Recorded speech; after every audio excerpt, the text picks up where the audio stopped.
There was a violent reaction by Catholics. Shops and factories were burnt.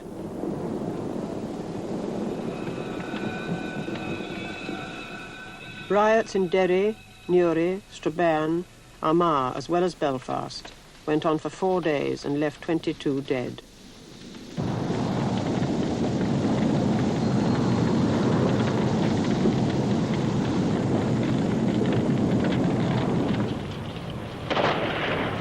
In the Ardoyne district of Belfast, Protestants abandoned their homes before Catholic intimidation, burning them as they left to prevent Catholics occupying them.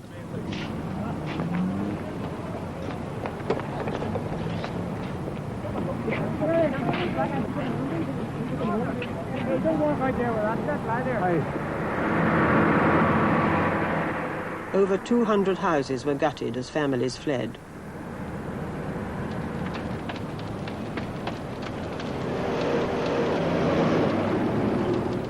In the wake of these events, there were 7,000 refugees.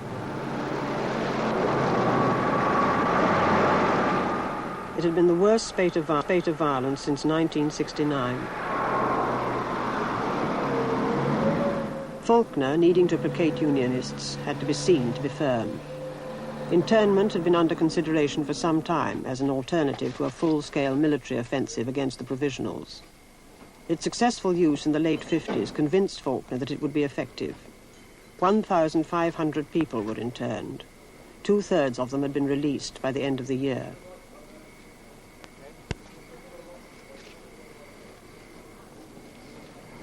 Going to work. What do you work? In security terms, it was not successful. Many Republicans got wind of it and slipped away. Provisionals were able to give a press conference at a school in West Belfast 4 days after the army had swooped. Their claims that the leadership was intact were substantially true. Certainly key figures escaped arrest. Joe Cahill, leading Provisional. Up to the present, we have lost 1 brigade officer, 1 battalion officer, and the rest are volunteers, or as they say in the British Army, privates. We've lost 2 senior officers. Where's that, in the whole of Belfast? In Belfast, yeah.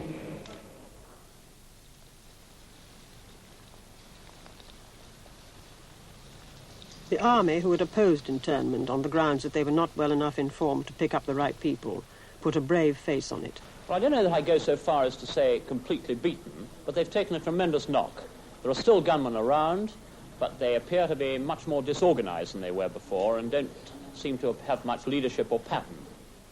Again, punitive measures against the Provisionals had resulted in massive Catholic alienation from the army and government. Stories, largely true, of physical and mental maltreatment of internees were rife in the Catholic community. Later, Britain was found guilty at the European Court of Human Rights of inhuman and degrading treatment. Catholic children stayed away from school as a huge rent and rate strike was organized in Catholic areas. Moderate Catholic politicians resorted to the traditional political protest in Ireland, rejecting the government by setting up at Dungiven an alternative assembly. And the leader of that section of opinion, then Sir Edward Carson, said in Coleraine on the 21st of December 1912, "In the event of this proposed Parliament being thrust upon us, we solemnly and mutually pledge ourselves not to recognise its authority. I do not care twopence if it is treason or not. Today, we do not recognise the authority of the Stormont Parliament, and we do not care twopence whether it is treason or not." Hey, boy, get back here! Come back here! Come on, back! The Provisionals answered internment with the bomb and the gun. Up to August, only 15 members of the security forces had been killed. Within 4 months of internment, 41 had died. In the same 4 months, 66 civilians were killed and 1,078 injured.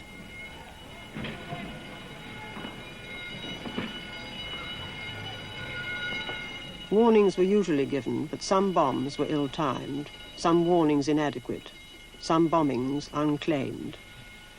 The campaign was designed to inflict maximum damage on the commercial life of the province. The need to guard the city centres stretched the security forces. It also gave the Provisionals a breathing space. One particularly devastating technique was the car bomb. A demonstration that internment had not defeated the provisionals. Media coverage of these spectacular explosions brought them wide attention. It wasn't a bomb, but it was an ambush, because when the troops arrived, fire was opened up down the river.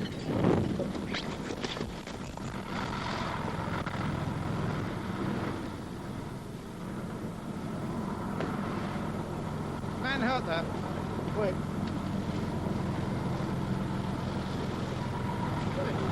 Over there, look, over there, over there. Ambulance!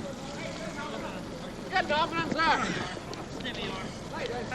Stay where you are. Stay where you are. Hold on, over. Stay where you are. First aid kit!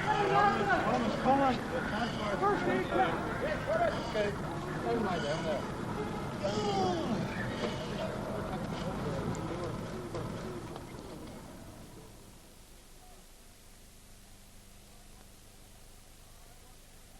And I want to tell them today that there are thousands and thousands and tens of thousands of loyalists just as good as the men of 1912 who, when the crunch comes,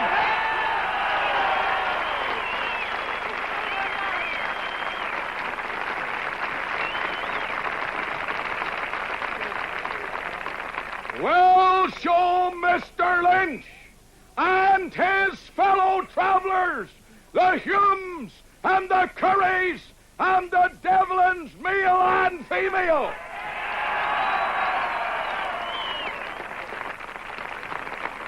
Let it not go out from this meeting that we are an irresponsible bunch of hotheads.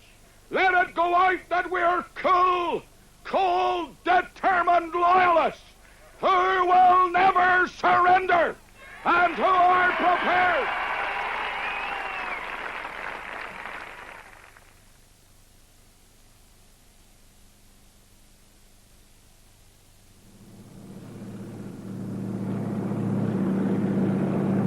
On a winter Saturday, civil rights activists marched along the seashore to McGilligan Camp near Derry, where many local internees were held.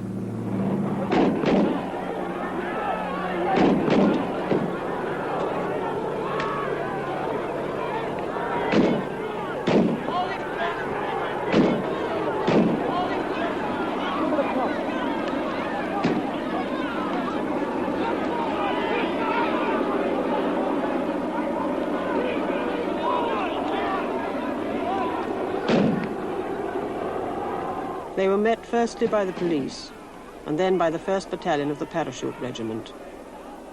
John Hume led the protest. Could you tell me on what authority that you're holding us back here from walking on this is the prohibited area. You're not allowed in the prohibited area, and it goes 3 miles out to Under what sea. law? Would you ask those men to stop firing rubber bullets? Women, please. They will not. They'll stop it, provided you keep away from the wire and don't try to enter this prohibited area. Under what law is it prohibited, or under what authority is it prohibited? Can you tell me? It's been prohibited by the police and by the government. Well, the police tell me that it's you that is in command here, not them. I'm in police and military here, because this is the military area. And under the authority of the government, this has been decreed a prohibited area. Yeah, and are you proud of the way your men have treated this crowd today? This crowd has tried to come in a prohibited area. You, as a member of parliament, will try to stop them. And you shot them with rubber bullets and gas. The crowd was marching over there. The leaders were going to speak to you. Before we even got there, you opened fire. That's right. Fire was open after they came through the wall. No, it was not. No, it was not. Fire was open as the crowd was coming across the beach. Mr. Hume, I'm not here to enter an argument with you. No, I'm not here either. But I wouldn't be very proud of the conduct of your men today. They're a crowd of people, and they're totally unarmed people, as you can see for yourself. If you lead all people away, then we'll go away too. Yeah, but we want to march in there. We're not allowed to march in here. Why not? It doesn't belong to you. It doesn't belong to you. You can't prohibit it. It's been prohibited by your government. Whose government? The government of Northern Ireland. Not our government. And that's why you're here, because it's not our government.